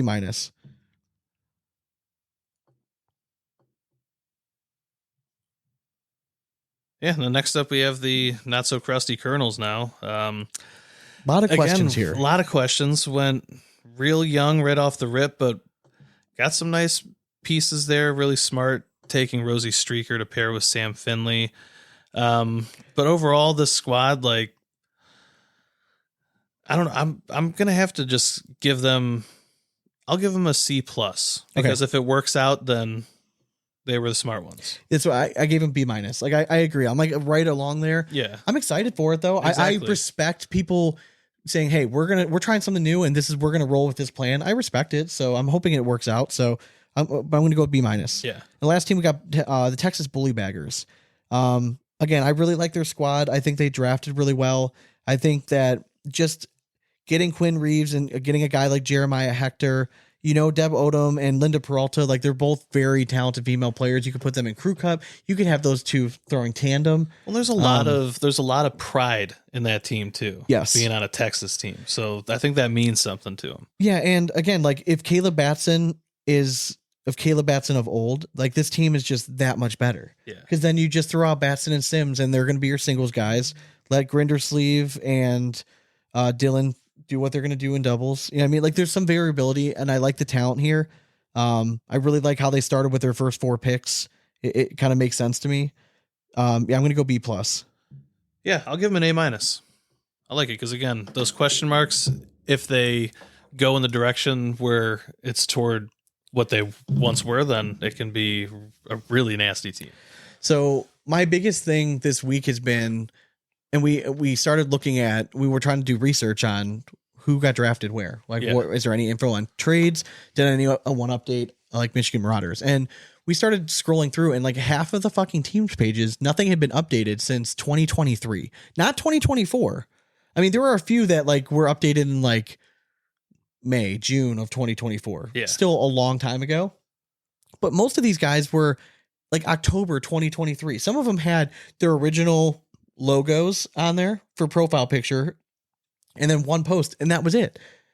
Like, guys, like if we want this to grow, why should we care if you're not going to care? Exactly. And I'm tired. Like, I don't want to hear the argument that like, oh, like, but it's all player run. Well, no shit. It should be. Because guess what? Like it or not, the ACL pros today are the pioneers of what the game is going to look like 50 years from now. And sometimes when you're the pioneer, you got to do shit that they're not going to have to do 50 years from now. Exactly. Some of that is like running your own team social media account. How many players are full-time cornhole players? Don't give me fucking shit that you don't have time to do it. Most of them are the captains. When I have of a these full-time teams. job, I have 2 kids, I'm married, I do the podcast, and I'm still talking about the shit more so than you are. Yeah. Put down the fucking golf clubs for 2 minutes and update the goddamn team page. Like, I'm sorry, like, or hire somebody, something. But if you want this game to go, every offseason, I hear the same thing. I get messages. Hey, can you help me find a sponsor? Like, no one's paying us. Like, I need money to travel. Well, fucking earn it. Do something for it. You throwing a beanbag really well at a board does not mean that you're guaranteed money. Yeah, it doesn't. 100%. If we're being completely honest, there might be maybe a handful of players that I think are worth a couple $1,000s right now. Yeah. I truly mean that. What I always contributed is if they were making that kind of money, Sean, we would be doing this full time, Dude. And then we could handle their own pages for them. It baffles me. How hard is it to just log on and make a post? It doesn't even have to be any fancy graphic, Correct. Nothing. Just post up the information so people can stay on task. Show effort. Because if we want to see it, other people want to see it. That's what the cornhole community is looking for. They've always been sponges for information. Now we have all the analytics. What's the next thing people can get their hands on? Teams. Yeah. That's going to be the next thing that has potential to be a thing to get fans involved in. I was so excited when I heard about the format change, getting away from 7 games, all doubles, and changing it up. It changed the team strategy 1,000%. It does. And I was reinvigorated. I'm Yeah, like, fuck it. I You know like what? it. We even had a meeting last week. Yeah. We're like, we're going to do. Sean, I gotta get a beer. We Do you need want- a beer now. Are you fired up? I'm good. We were talking last week and basically just saying like, hey, we need to make it more of an effort to cover teams this year. All right. And I said all last season, we started off the year. If you listen to our episode right around the same time, we're all in on teams. The same fucking shit happens every year. There's no info on it. You go to the website. You can't get you get a team's record that's updated 3 weeks late. And you can't find anything on the matchups. Like what happened? Like who won in singles? Not just the overall. Yeah. It's so hard to follow. I can't get information as we're heading into a draft about any of the fucking trades. If we're talking about the draft itself, I thought that they did the best at, like, given the situation that they have, right? It wasn't like the best draft, but I love the content, right? Yeah. I love the fact, like the 4 analysts, they did the best they can. Like, again, you watch some of these guys when they have their first interview and they stand there and right away you're like, oh man, like if you ever get an ESPN interview, it's going to be wild. You did mention that Gary Bearpaw had the best one though. Dude, yeah. Man, a few words, but nailed it. Yeah. Answered every question. He did. Moving on.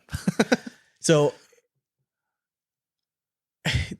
the draft process itself, I thought was okay. It seems sloppy. And listen, if we're being completely honest. Was it? If we're being completely honest. What was sloppy, Sean? Dude, like you can't have Stacey Moore up there.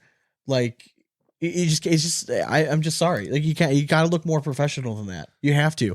I mean, you can have Stacey Moore up there. He just can't be drinking. And this is where it gets hard, right? Because like I want the game to still be fun. Like but at the same time, if we want to be taken seriously, if we want to get off ESPN the Ocho, and you want to be like this legit league where we're trying to bring in real sponsors, that's just a really bad look to have the commissioner like just having a good old just time. like, how am I supposed to take teams serious when clearly they're not? Yeah, like that's just one of those like. It just seems like very like kind of ragtag, like just thrown together like an afterthought. Like, oh hey, yeah, oh shit, we're doing this draft. Yeah. Like I would love to see a graphic on the screen of like the draft picks as they've gone down. Yeah. Something every once in a while, bring up like who's left kind of list of like your Anthony's like best available players. Exactly. Like Just it have can't be something that pop difficult up. to do some work ahead of time to put this together and make it a real thing. Now I understand that there's also an open, but my thing is if you're not going to go and do something right, why fucking do it at all? Don't half-ass it. Yeah. You could just as easily just do this behind closed doors. Because and then I'm just one throw shitty, out I'm the one teams. shitty season away of like no updates, all this stuff. I'm out. Like I'm not fucking doing teams anymore. Yeah. It's not worth it. So Yeah, this be is like, my what- cry to everyone else. Like I understand that it's more effort on your part. I get it. But there are people out there that care about this and they would like to support these and help cover it for fucking free and give you guys promotion. But we can't get any info. Yeah, it makes life difficult. And we don't have the kind of time to find it. So we're just asking. Whether it's ACL posting more stuff on their website and being more transparent about that, whether it's updating teams lists on Facebook and just letting us know how each match went. Yeah, I mean, you can't have one person dedicated on your social media team to just teams this year. Just one. Be like, hey, your job this year is to make teams pop. Dane said it perfectly. It doesn't need to be something grand. No. It doesn't need to be fun. Just something. Just show some sort of effort that you're keeping the page updated and it looks professional. If I'm somebody and I'm like, oh, hey, do you want to buy in on the league? Right? We had that question, like, how much money would you spend? Yeah. I'm going to go to the team social media page like, well, are they still around? No. Oh, you want to buy California? They won the world championship last year. Oh, really? They haven't had a post since 2023. They have were world 700 champions? followers. Like, You know what I mean? Like, it's just, I just feel like the effort should be there. And if we want the game to grow, if you want bigger payouts, you want to attract, you know what I mean, like bigger sponsors, which is going to bring in the prize pool. It starts at the grassroots. You just being good at throwing a bag does not help the game grow at all. It just doesn't. Nobody gives a fucking shit. Nobody cares. I hate to burst your bubble. You're not that cool if you throw a cornhole bag that well. and teams should still be the future, in my opinion. I think it's going to be. It makes it just set up, especially now that it's state based and stuff like that. It just sets it up to be like, now that they changed the format and Yeah. singles matters again, and you're going to bring the energy of Crew Cup. Like it has all the makings to be really fun to watch. I'm just begging, just please be more transparent with the info, so we Exactly. can follow it along. And this is a cry from fans all across the country that we get messages all the time being like, hey, did you find this stuff? It's really frustrating. I want to follow, but it's so difficult to follow along. it's too difficult. Hear us now. We are telling you, we want to try to follow this, but it's been impossible up to this point. So make the changes that you need. Just make it easy, Make it easy. because it is easy. Yes. Okay. And then that being said, next year, I feel like we should just tell them we'll handle doing like live tweets or something For sure. for them. We have to. All right. So we want to do listener questions first. Oh yeah, it was up to 60 when Yeah. I just checked. 60, Sean. When we get guests, I mean, why do we even do guests? People just want to hear from us. Yeah, it's not true. Sorry. Dane's internet's just trying to load here. And Devin Harbaugh said, if you need a guest, pick me. You just I want know. to hit him up real quick. Just call him. Hey. Hey, Okay. So, all right. So Nate Boyer, the good and bads of the team's draft. A lot to talk about. So we kind of just touched on all that stuff. Lucas Meyer, best type of chili: Skyline, chili with beans, or chili without beans. I don't know if this is a popular opinion. I honestly don't know. I grew up loving my mom's chili, and it was always chilies with bean. So Yeah. I'm going with bean. with Bean. I mean, I've had she does- Skyline's good. It's fine on but spaghetti she and kind stuff. of It's makes fine. this Skyline flavored chili But with beans in it. with beans in it. Yeah. So, but whatever. Yeah. So, but it has beans in it. So Yeah, I just feel like Skyline's this very specific I feel like style. Skyline's like chunkier, right? Like it's Well, it's meatier, but it's also got like a sweeter taste to it. Okay. It's not like smoky and heat. yeah. Like I don't mind it. I don't mind a sweet chili, but I much prefer like a one with a little bit more heat to it, but gotta have beans. The reason I'm eating chili is to clean myself out. All right, let's not. Fair enough. Beans help that process. Let's just Okay.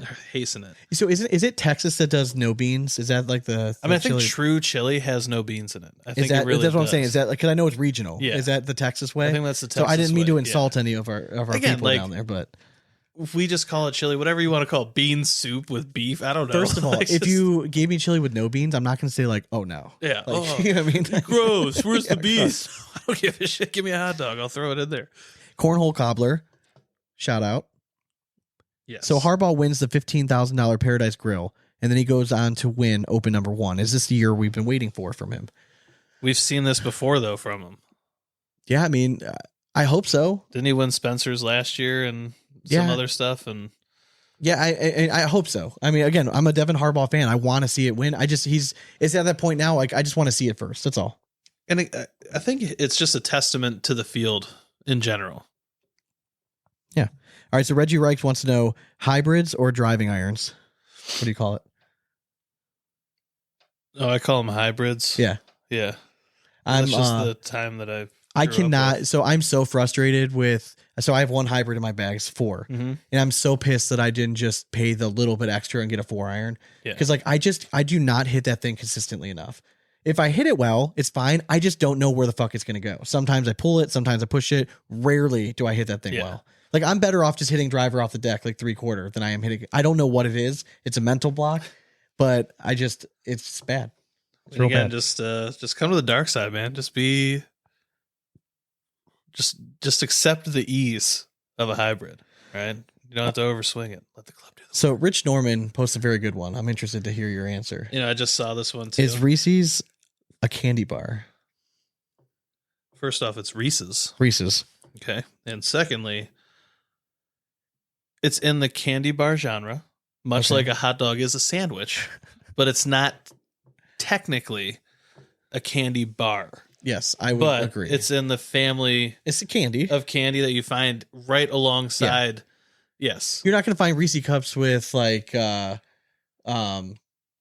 gummy bears and stuff. You know what I Exactly, mean? like- Like you're going to find it with like Milky Way and Exactly. you know what I It's mean? Like gonna all be right those, yeah. alongside.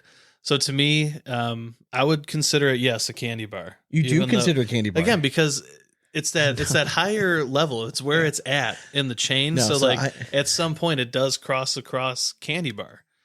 If I said, "Hey, I'm going to grab you a candy bar," and I handed you a Reese's, peanut butter cup, and you're I'd gonna be like, sweet. yeah, but you're not going to be like, "Oh, I wasn't expecting this." Like I'm saying, no, it's not. I think it's its own separate thing. I think it's just it's a peanut butter cup. You It's just call delicious. it. You just call it Reese's cup. Like that's it. It's a peanut butter cup. Just like you say, a hot dog isn't a sandwich. Even No, though if you're it's in the talking same about like echelon. if you're Sean, talking we're about like a talking the same fast thing break, right here. that's a candy bar. It's it's a fucking bar that has but if we're talking about like the peanut butter cups, no, I don't consider that a candy bar. Yeah, I mean, like when we're going, I get it, down man. the Like, tier, you're- Sean. There's the candy bar. Yeah, you're is like wrong just again.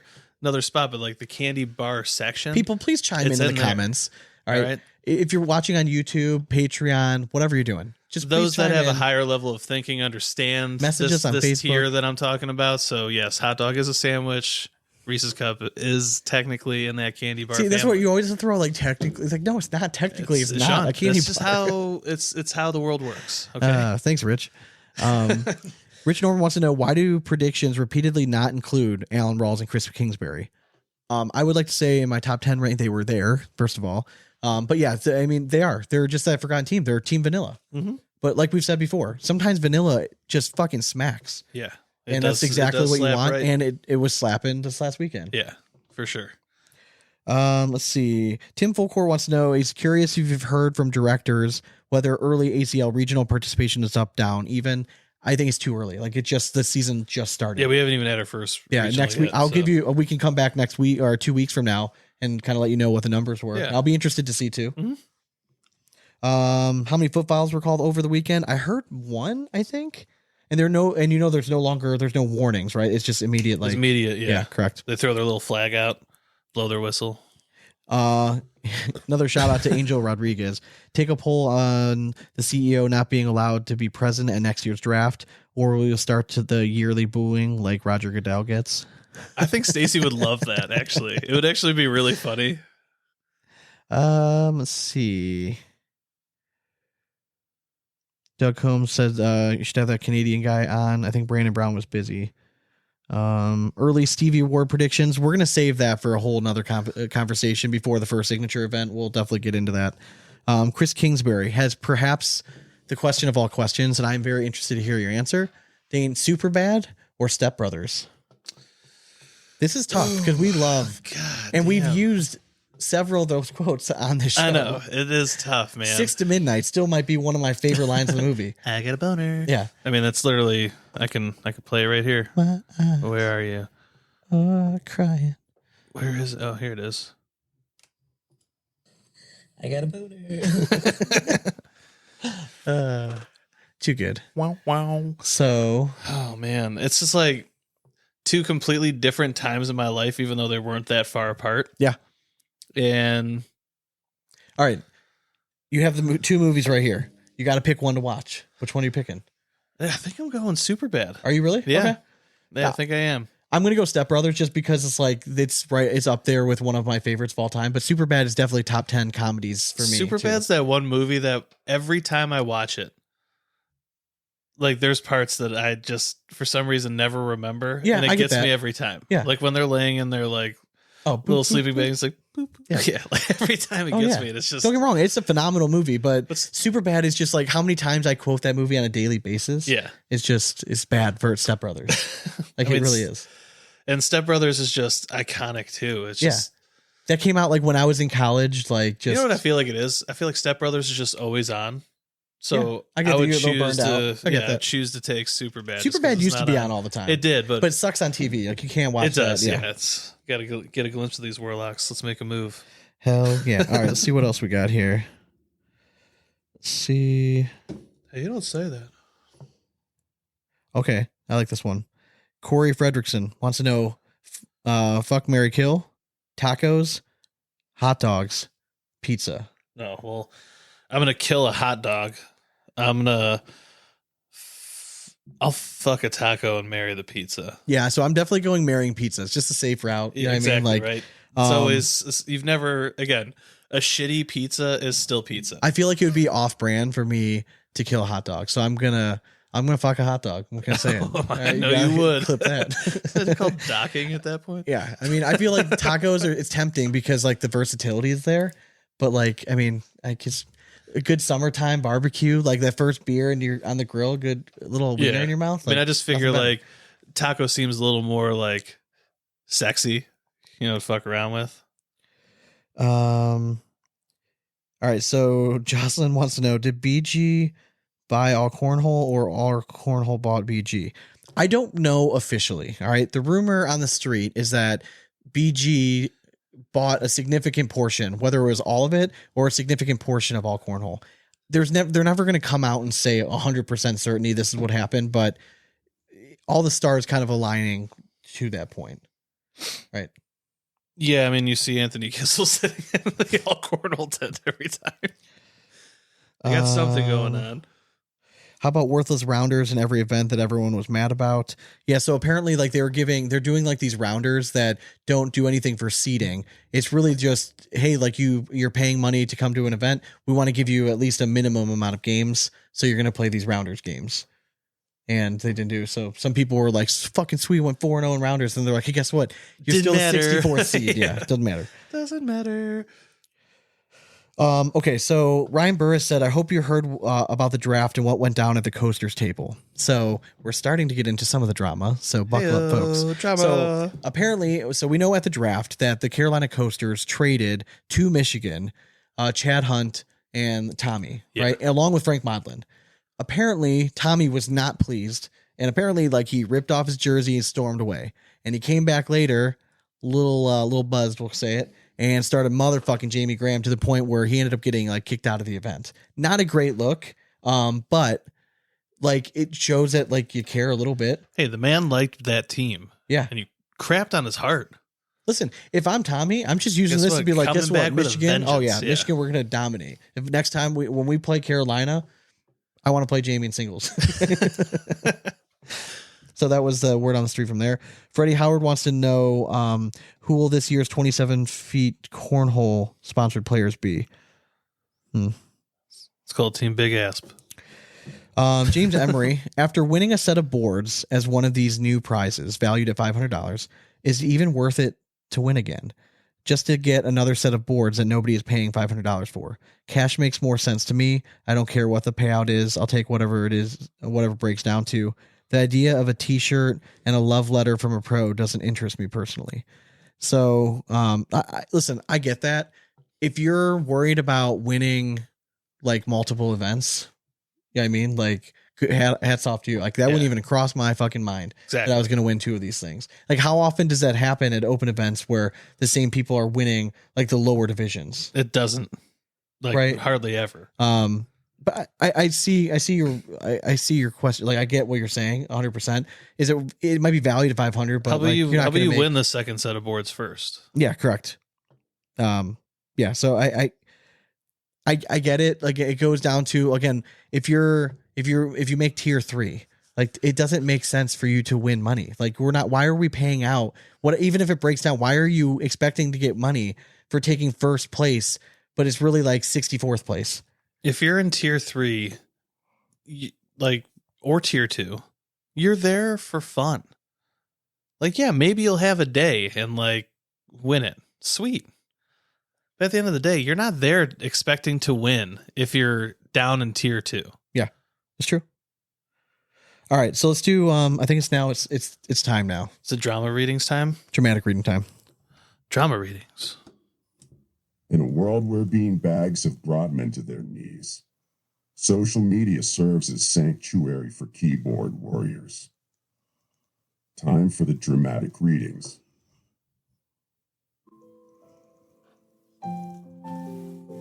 Just to give a little background on some of the drama this weekend. This is Rich Chamness, dated September 28th. Just missing those gold stars on those hashtag Temu BG bags. Hashtag go BG or get the fuck out. They not like us. Crying, laughing emoji. And then there's a nice little picture of the t-shirt that they had made with the Viking skull from like their original like launch, really like one of those. Like, it's been a common BG theme there. And then it says they not like us on the other side of it. All right, so this is where all this stuff happens. So I get a message from an unnamed source this weekend saying, like, are you aware of like the little beef, like little spat between BG and Brotherhood? I'm like, say more. Like, what's going on? So I get filled in, and I verified from a bunch of different sources that there was in fact something going on. So it goes all the way back to this post that I just read from Rich, and the simple hashtag Temu BG.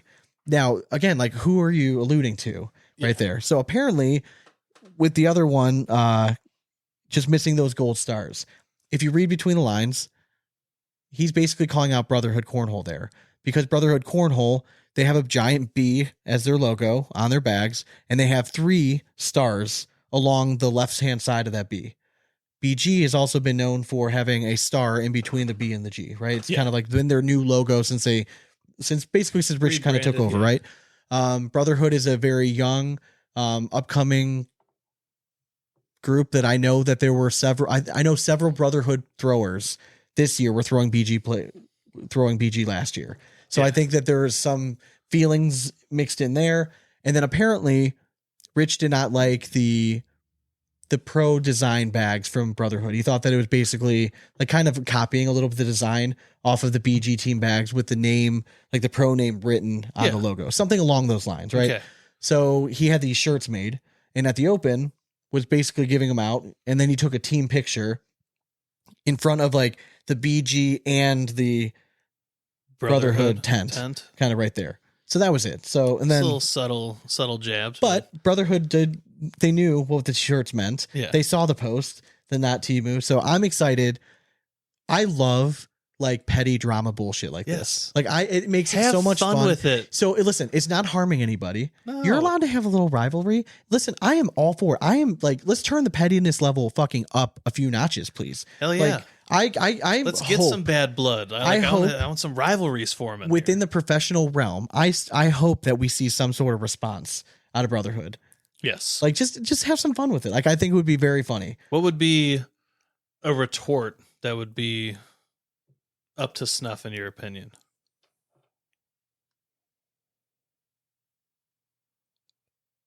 You got to make a shirt with a hashtag or something. You got to come up with something clever. I feel like you do a play on like they not like us. Like I feel like you play on that. Well, I also find it kind of ironic where they're saying they not like us, and then Rich gives like this explanation on the reel that I made, which was fucking How about this? You put one up and says like they, and then like a little star are not like us, you know, like just correct the grammar on it. I think that would be subtly funny. It would be kind of funny. Rich went on there explaining, basically saying like this is not true. He's like, and then basically used it as a sales pitch for like announcing like their next bag series name, which is called Kingslayer. Yeah. If you're really gonna say like they not like us, like isn't Kingslayer like that name's already been out there for a while? So it has. We've Like Tanner literally Halper, had. yeah, we sponsored the fucking weren't there league last ACL year bags made by by Kingslayer Yes. Cornhole. Yes.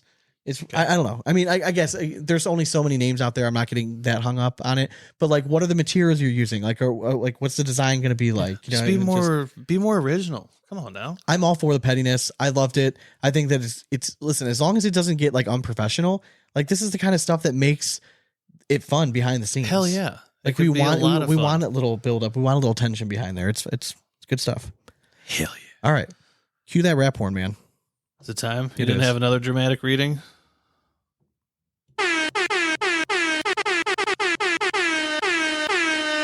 Just wake you up if you're still here. Yeah, All I right. just wanted to.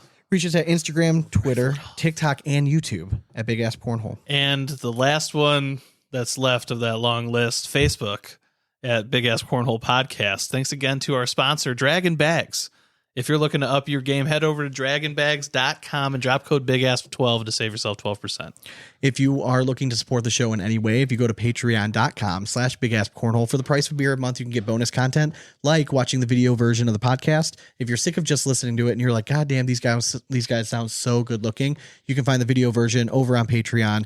We also post all the video interviews as well with our guests. And we look pretty good from the waist up. Yeah. You know? Listen, crispy. We definitely figured out. So we had a few messages about like, why are the videos so grainy? We upgraded some equipment Believe me, here. yeah. We got a nice camera now. We're full like live stream. Like we're good. We're figuring it out as we go. The But files are much bigger. So yes, that was our we figured issue. it out. Yes. So now that we're good, we're not going to worry about compressed files anymore. So now we're good. It's been crisp, like very, very clear on Yeah, YouTube. and guess So I hope what? you guys are enjoying that. He saw that.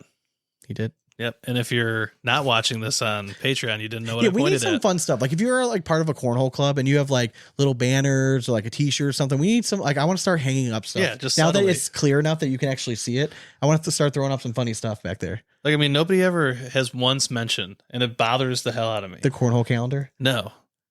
This right there. Oh, the sodium. Yeah. Podium potion. Potion. Podium potion. Never once mentioned. And that I used to have that up when we were sponsored by You Champy Named. It was always sitting there. Sauce of the toss. Yes. Yes, something like that. But yeah, go to patreon.com. We got bonus content up there. We post questions, interact a lot with fans. We do bag giveaways periodically. Working on getting the stickers out. And I upgraded stickers too.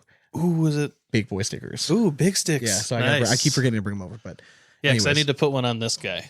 But greatly appreciate your guys' support. We were not able to keep doing this without you guys. Thank you for all the kind words. Like for whatever reason, like last 2 weeks, a lot of people, I don't know if I sounded down or something, but people just picking up, like hearing stuff like that, getting feedback, like reading Apple podcast reviews. Like if you're listening to this on Apple and you want to drop us 5 stars and leave a review, I'd greatly appreciate it. Maybe even get a sticker sent your way or something. I'm just saying. But A big ass sticker. it means a lot. Going into year 6 of this? God.